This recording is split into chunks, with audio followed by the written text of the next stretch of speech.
안녕하세요. 그리스 로마 신화 8주차 3강입니다. 자, 지난 시간에 우리가 아르테미스 여신이 했고, 이번 시간은 아테네, 미네르바가 이제 그 로마에 와서 얻은 이름이죠. 미네르바의 올빼미라고 유명한 얘기가 있습니다. 미네르바의 올빼미는 황혼이 되어야 한다, 이런 헤겔의 이야기죠. 그래서 철학은 시대를 반추하는 것이다, 뭐 이런 뜻으로 얘기한 겁니다. 아테네 여신이 뭐 철학을 상징하기도 하죠. 자, 우리가 여러 차례 얘기했습니다만 제우스의 머리에서 태어났습니다. 완전 무장을 하고, 그래서 이제 남성적 특성을 갖고 있는 여신인데, 그래서 또 가부장편을 드는 여신이기도 합니다. 여신이면서. 근데 이제 남성적 특성이 있어서 직물짝이, 여성들이 고대에 가장 많이 했던 일, 이게 이제 옷 감지 하는 일이잖아요. 직물짜기의 신이기도 한데, 그러면서 전쟁의 신이기도 합니다. 완전 무장으로 태어났으니까. 직물짜기를 한다는 것이 바로 이제 여성적 기술의 어떤 뭐 핵심을 보여준다고 하죠. 그러니까 거기서 발전해서 모든 기술을 통제하는 그런 능력을 가지고 있고, 그래서 헤파이스토스와 공방을 같이 썼다, 뭐 이런 얘기가 있습니다. 그래서 여러 가지 발명도 하고, 그러니까 말의 재갈을 발명했다고 해서 이제 말과 관련된 일화들도 많이 있습니다. 그래서 뭐 트로이 목마를 고안했다는 얘기도 나오고, 벨레로폰의 페가소스를 재갈을 물렸다라는 얘기도 있고, 벨레로폰은 이제 그리스의 영웅인데, 우리가 이제 올림포스의 12신들 얘기가 끝나면 영웅의 얘기들로 이제 넘어갈 때, 그때 이제 등장할 겁니다. 벨레로폰이, 페가소스는 메두사의 머리를 자를 때 거기서 태어났던 천마죠. 날개 달린 말. 그걸 이제 벨레로폰이 차지하거든요. 그 얘기를 할 때 이제 나올 거고요. 완전 무장한 신으로서 젊은 영웅들을 보호하는 신이기도 합니다. 그래서 우리가 나중에 다루게 될 트로이 전쟁의 서사시 일리아스에 보면 아킬레우스를 돕는 신으로 등장을 하고, 아킬레우스가 분노해서 그리스의 연합군 총사령관인 아가멤논을 칼로 치려고 할 때 등 뒤에서 나타나서 아킬레우스를 말려줬던 신이기도 합니다. 이 아테네 여신의 어떤 표식은 아이기스라는 겁니다. 그래서 이제 그 메두사의 머리를 자를 때 도움을 줬기 때문에 그 메두사의 형태를 새겨 넣은 쇼울 같은 거예요. 쇼울 또는 방패.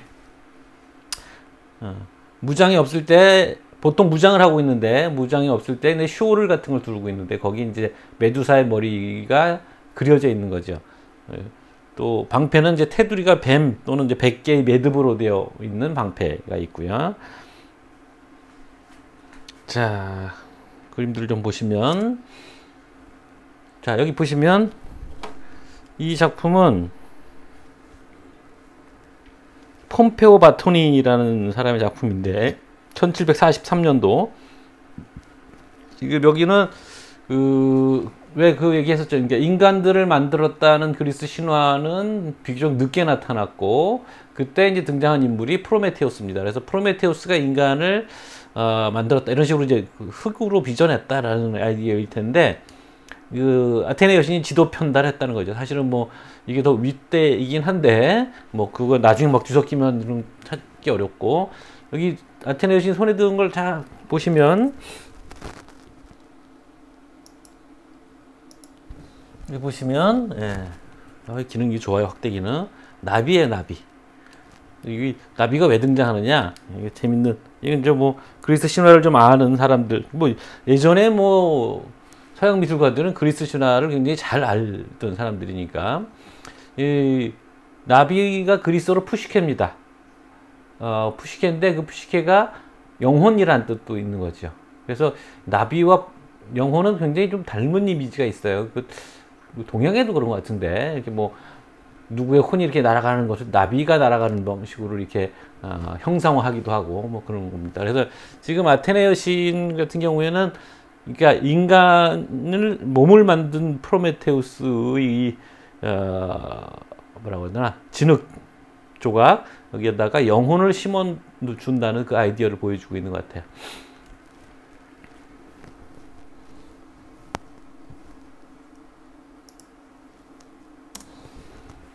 이거는 이제 화병 그림이죠. 이게 이제 목마를 만드는 모습으로 보입니다. 약간 말이 좀 웃고 있는 것 같아서 좀 만화 같긴 한데,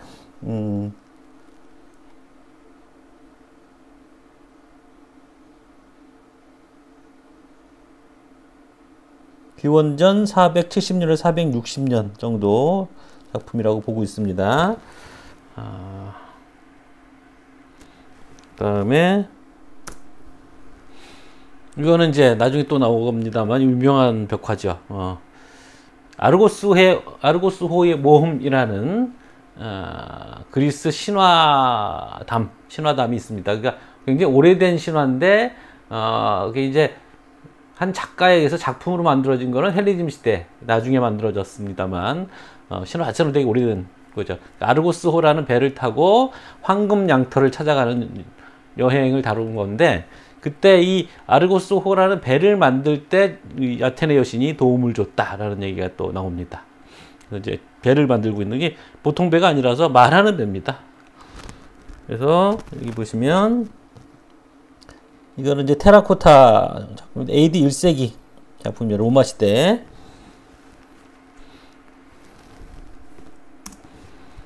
우아하죠?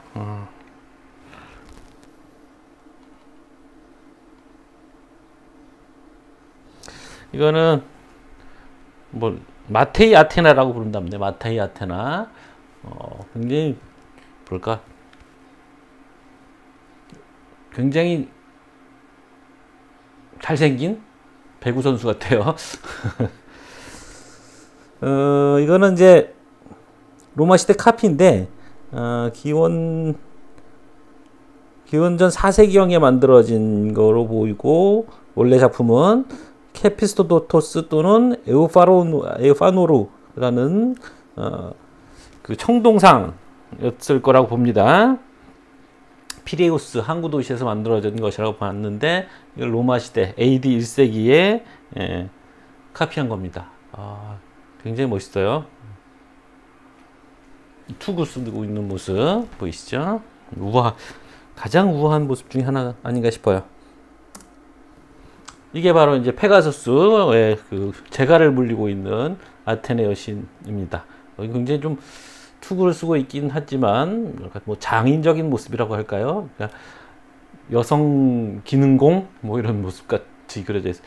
이 뒤에 있는 사람은 아마 헤르메스인 걸로 보입니다. 뒤에 뭐 든 것도 그렇고 모자 쓴 게 그렇고. 그 작품은 얀보에 코르스트라는 사람이고 1675년에서 1680년 사이에 제작된 것이고, 지금 현재 리우데자네이로 국립미술관에 있답니다. 저걸 보러 또 리우데자네이로까지 가야 되네요.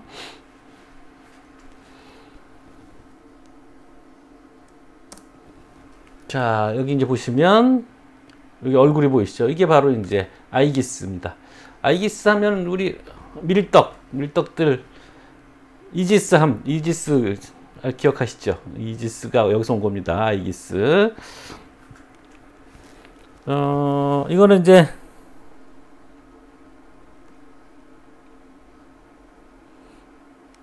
기원전 450년경 만들어진 작품이라고 보고, 이거는 이제 페이디아스라는 조각가의 작품을 석고로 본뜬 겁니다. 그래서 이제 아이기스가 뭔지 보여주기 위해서 이 쇼울처럼 이렇게 어깨에 둘렀잖아요. 여기 메두사 머리가 이렇게 나와 있고, 이제 그거 보여주기 위해서 뽑은 그림이고요.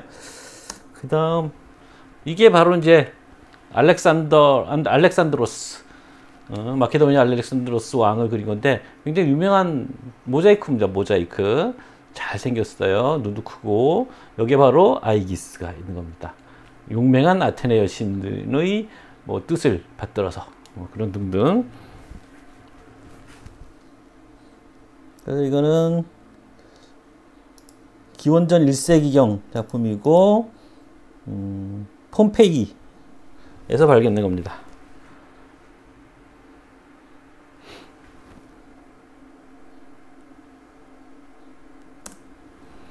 이거는 기념품이더라고요. 출처를 찾아보니까 이거 뭐 방패에 그려졌을 때 아테네 여신의 방패, 여기 매듭으로 둘러져 있죠. 뱀이거나 매듭이라고 했어요. 그래서 이제 메두사의 머리가 여기에 있는 경우도 있고, 요거는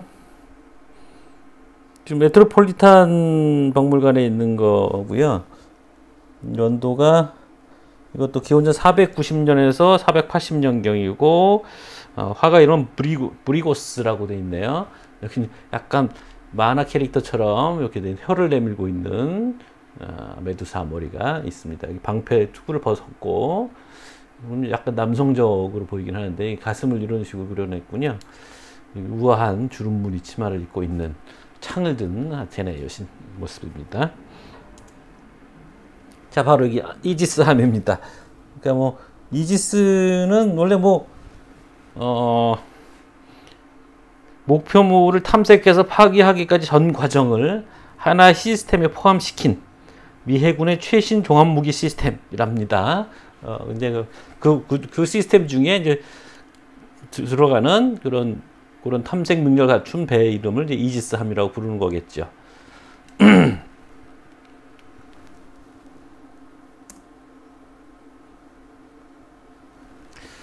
자, 아테네 여신의 여러 가지 에피소드들.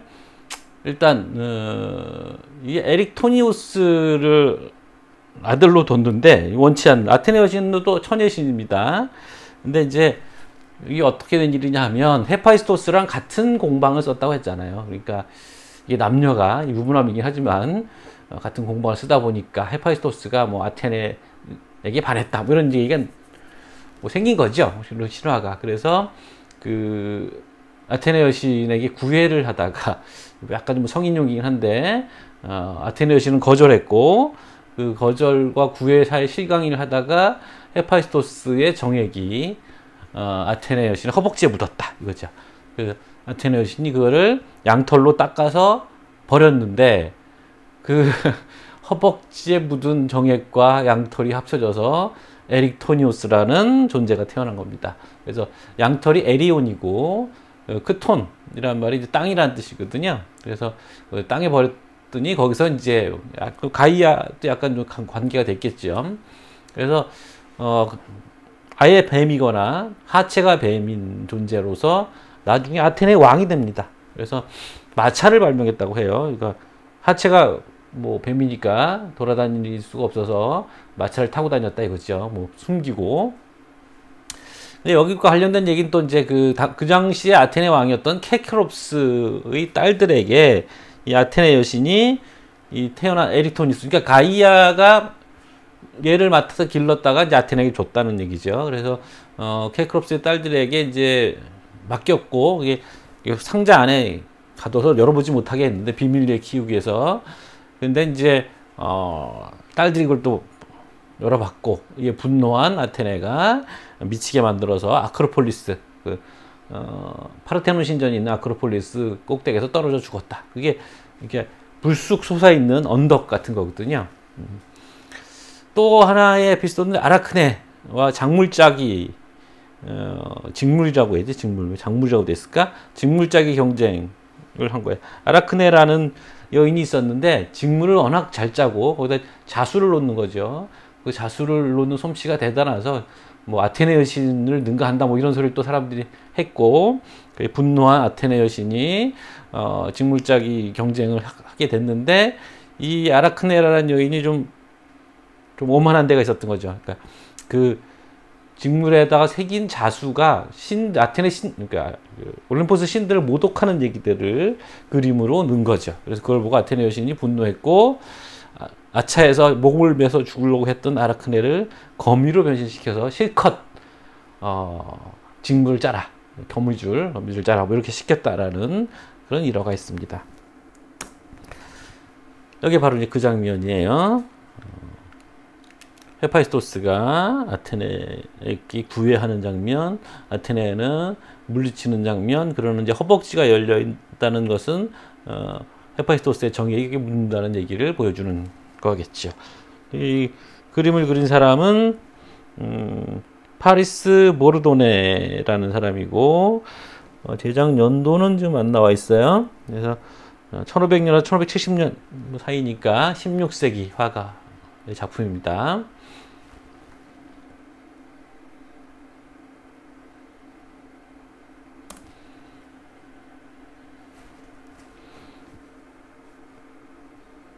아, 1555년이라고 나와 있군요. 미주리 박물관에 있다고 합니다. 요거는 에릭토니오스의 발견이라고 하는, 색깔이 좀 익숙하지요? 루벤스의 그림입니다. 페테르 파울 루벤스의 그림. 그래서 몸이 지금 보시면 하반신이 뱀꼬리를 하고 있어요. 근데 이 할머니를 잘 보세요. 이 할머니가 또 나타납니다. 이거는 1632년, 1633년인데 원본을 부분 복제한 작품이라고 합니다. 자, 여기 이제 여기 할머니 얼굴 또 있죠? 아이는 여기 뱀을 칭칭 감고 있는 모습이고, 여기 또 조금 더 큰 아이도 있죠. 여기 재밌는 거는 이게 아르테미스 여신인데, 그죠?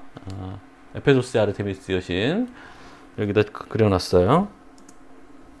그래서 이것도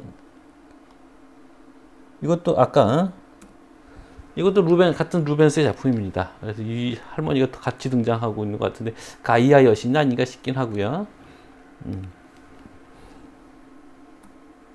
이게 바로 이제 아라크네와 직물자의 경쟁하기 전 모습인데, 직물자고 있는 모습을 보여준 거죠. 이 그림 좀 좋아하는 사람들은 여기서 본 것 같은, 그러니까 화풍이 본 것 같을 거예요. 벨라스케즈라는 스페인 화가입니다. 1657년 작품이에요. 벨라스케즈의 독특한 그 색채감이 있어요. 그리고 이거는 바로 아테네 여신의 저주를 받는 아라크네 모습을 그린 것이고, 이거는 르네 안뚜아느 후아스라는 사람이고 1706년 작품입니다. 아테네 여신의 투구, 하얀 피부, 그렇죠? 상대적으로 좀 평범한 얼굴인 아라크네, 이렇게 대비가 되어 있습니다.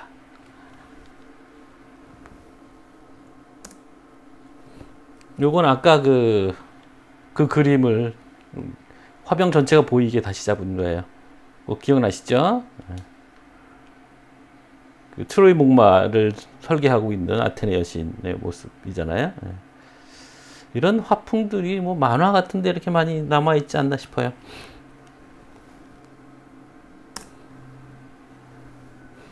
자, 아까 이제 말씀을 드렸던 헤파이스토스 얘기입니다. 불카누스, 볼케이노라고, 영어의 볼케이노, 그게 화산이 볼케이노죠.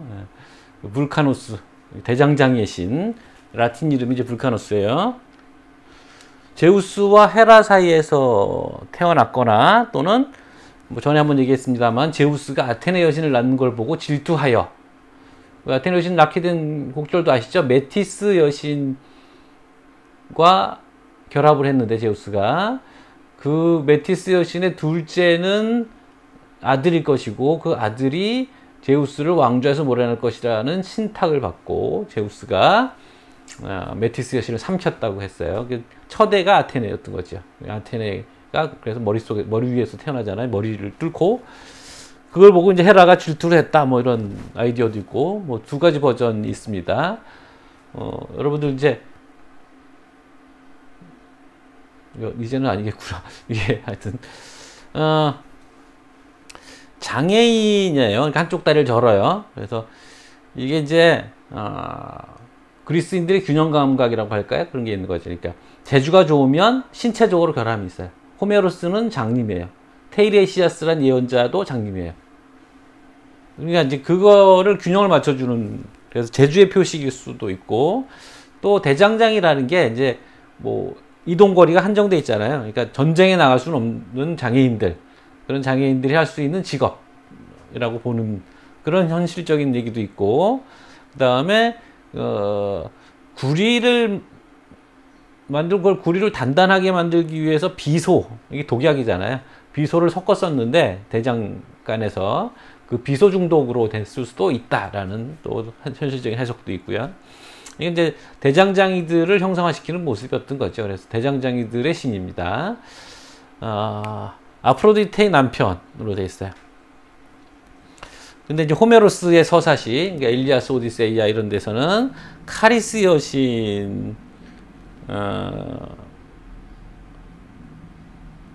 중에 하나. 이게 카리스 여신 셋인데 카리스가 그리스어고 그걸 이제 라틴어로 가면 그라티아가 되고 이 그라티아가 영어의 그레이스가 됩니다. 그래서 우아함, 우아한 여신, 우아의 여신, 우아미 거거든요. 그래서 가장 어린 아글라이아의 짝이다라고도 되어 있습니다. 그래서 이제 전에 한번 얘기했던 건데 헤라가 헤파이스토스를 낳고 불구자여서 버렸다 이런 얘기가 있어요. 이 두 가지 중에 하나입니다. 버렸기 때문에 불구자가 된 건지 불구자라서 버렸던 건지 그거는 뭐 버선이 갈리는데 아무튼 땅에 내던졌는데 그거를 이제 뭐 그 테티스하고 뭐 여신이 붙잡아서 길러줬다 뭐 이런 얘기 했었잖아요. 그래서 대신에 거기서 이제 그 집에서 종살이를 하면서 여러 가지 장신구들을 만들어 줬다 뭐 이런 얘기 했거든요. 테티스 여신을 도와준 거죠. 그러다가 이제 손재주가 좋으니까 의자를 만들어서 헤라 여신에게 보냈는데 그 의자에 앉았더니 그 의자가 헤라 여신을 이제 붙들어 맨 거지요. 그래서 이제 뭐 이 헤파이스토스를 달래기 위해서 헤르메스도 보내고 했는데 결국 안 됐고 디오니소스가 가서 술을 먹이고 예쁜 여자랑 장가를 보내주겠다라고 해서 다시 올림포스로 귀환했다는 거죠. 출생 후 버려졌다가 다시 귀환했다는 거죠. 그래서 이제 아프로디테가 부인이 됐거나 또는 뭐 아글라이아가 부인이 됐다라는 얘기고 바로 이 카리스 여신들은 제우스와 에우리노메의 사이에서 나는 딸들입니다. 그림을 좀 보여드릴게요. 자, 여기 보시면 헤파이스토스 뒤에 이제 깔고 앉은 게 있어요. 이게 모루라고 하는 겁니다. 여러분들 뭐 드라마 같은 데서 보셨으면 뭐 이렇게 집게로 금속 낫을 만들든 칼을 만들든 그걸 집게로 짚고 망치로 두들길 때 그 받침이 되는 금속 받침대 그게 이제 모루라는 겁니다. 그래서 막 두들겼다가 집어서 물에다 넣어서 푹 식혔다가 다시 또 두들기고 그래 여러 가지 이걸 여러 번 반복해야 쇠가 단단해진다는 거죠. 그 작업인데 저 모루가 나중에 뒤에 얘기가 나옵니다. 그래서 이 작품은 길롬무 콘스투 더 영거라고 되어 있네요. 프랑스 화가인데 더 영어는 영어고 그러니까 아들이겠죠 뭐. 윌리엄 쿠스투 1716년에서 1777년 사이에 살았던 사람이고 작품은 1742년 작품.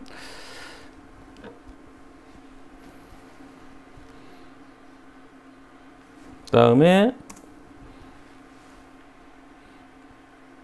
자, 이 헤파이스토스의 표시 불집게를 들고 있는 모습. 뒤에 사티루스잖아요. 그래서 이게 디오니소스를 따라다니는 종자들이기 때문에 그 헤파이스토스 귀환을 보여주는 장면인데 여기서는 다리가 이렇게 멀쩡한 형태로 돼 있어요. 전에 보여줬던 그림에서는 한쪽 다리가 뒤틀려 있었어. 이거는 기원전 430년 작품. 이후에 화병 그림.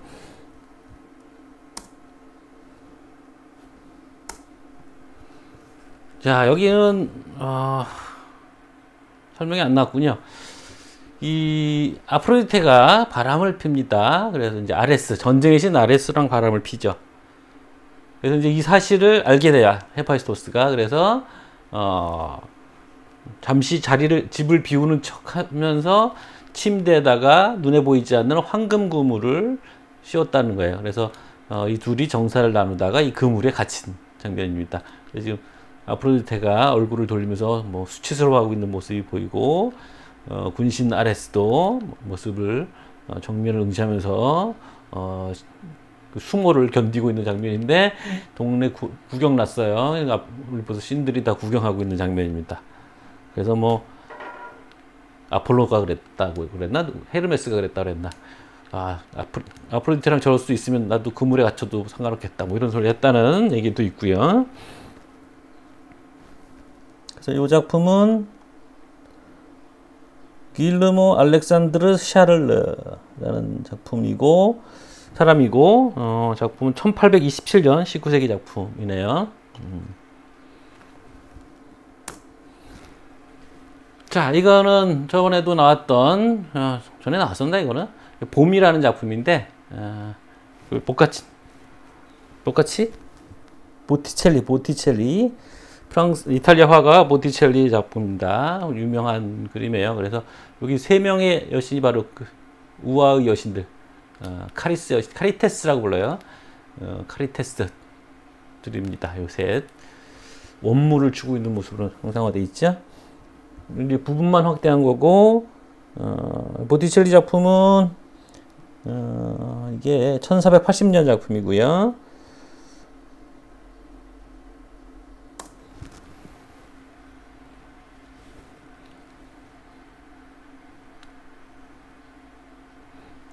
비너스고 큐피트라고 합니다.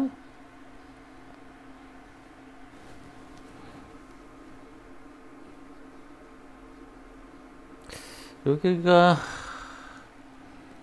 헤르메스가 있다. 이게 아마 헤르메스인 것 같아요. 이게 우아의 여신이고, 요건 어떻게 된 거냐면, 여기 이름 까먹었는데, 이게 뭐 서풍의 신인가 뭐 그러거든요. 그래서 자기 애인인데 바람을 이렇게 불어주고 있어요. 그러니까 봄바람이죠. 그러니까 딱 봄의 여신으로 나타나는 같은 동일한 여인인 거예요. 그래서 이런 식의 이제 그 드라마처럼 시간적 흐름을 한 폭의 그림 안에다 그냥 같이 집어넣은 거죠.